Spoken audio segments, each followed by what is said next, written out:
Baik, bagi pengguna selanjutnya kita bawakan tetamu kita untuk jam ini, Kien Poon, merupakan country head Malaysia bagi funding societies. Kien Poon, good morning. Thank you so much for joining us this morning. Help us to understand the whole situation, where are we in terms of digital financing, and also what are the gaps? Hey, good morning. Thanks for having us. So, for sure, I think adoption of digital and digital financial services have grown meaningfully in the past 2-3 years, especially over COVID, where everyone basically had to go digital to survive. But in terms of digital financial services, I think despite the improvement, we are only scratching the surface. And I think maybe we can take a look at this from the example of the SME financing gap in Malaysia. So if you look at the various reports that are available in the market by various think tanks, SME financing gap in Malaysia is estimated to be around 90 billion ringgit annually. And we can assume that these are the segments where they are underserved or unserved by the existing FIs. Now, if I look at our own market share, and if I look at including market share of some of our peers, we are probably doing less than 3% of that gap on an annual basis. So definitely things have improved, but a lot more opportunity for us to grow in terms of digital financing services. All right, actually, one of the findings from this report is the lack of approval rating and also the access to financing to expand their businesses. So based on Funding Society's experience, how can platforms such as P2P financing can fill in the gap and perhaps understands better the need of the market? Yep, for sure. So I think we can look at it from the perspective of why these businesses are not currently being served or are not being well served by the existing FIs. And typically, from our experience, there are 3 reasons. And I think the chief among them is information and document asymmetry. A lot of this, I think if you look at the chart that was presented in the report, comparatively, micro and small SMEs are having a harder time to get financing from FIs. And that is really because these segments of SME may not have documents or the track record that is necessary for them to obtain bank financing. So really information and document asymmetry.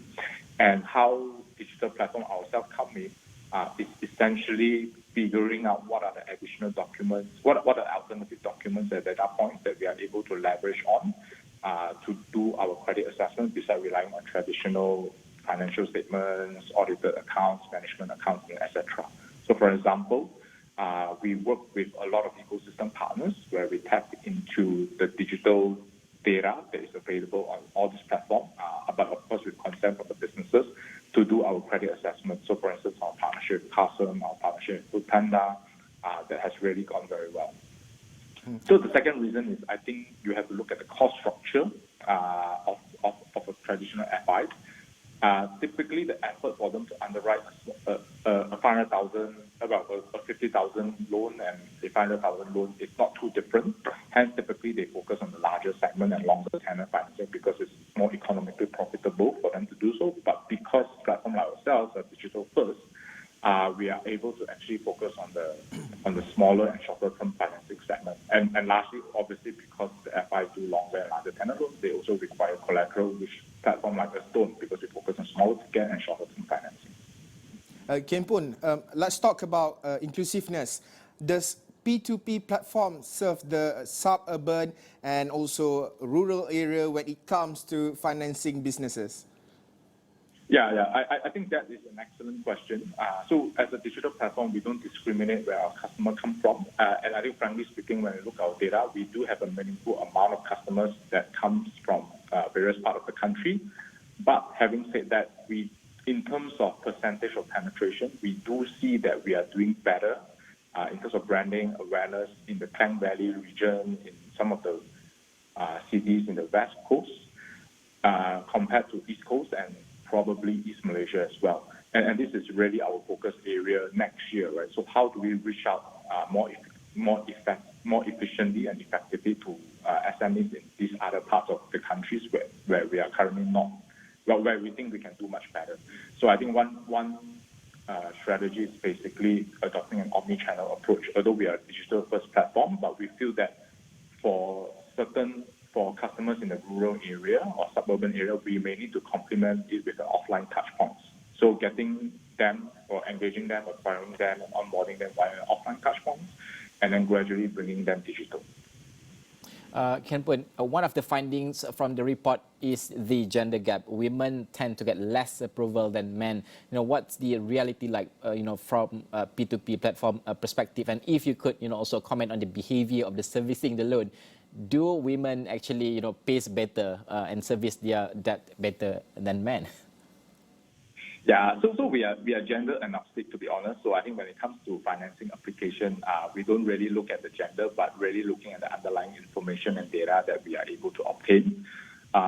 So as a company, more than 30% of our customer base are actually female-led businesses, and for sure we will continue to. We would like to continue serving them, and hopefully we are able to increase the ratio over time. But in terms of behavior servicing the loan, whether women pays better, currently it's not a data that we look into. But I think more importantly is really to figure out what is the underlying root cause of the gap, right? And perhaps what is more important will be to figure out what are the gaps that are potentially contributing to the gender gap. So, for instance, similar to our question earlier on the rural area, right? So, our hypothesis is for rural and suburban area, maybe you need to have an offline touch point. So, similarly for women, what are some of the initiatives that we can do to increase the approval rate or to get more of them on board?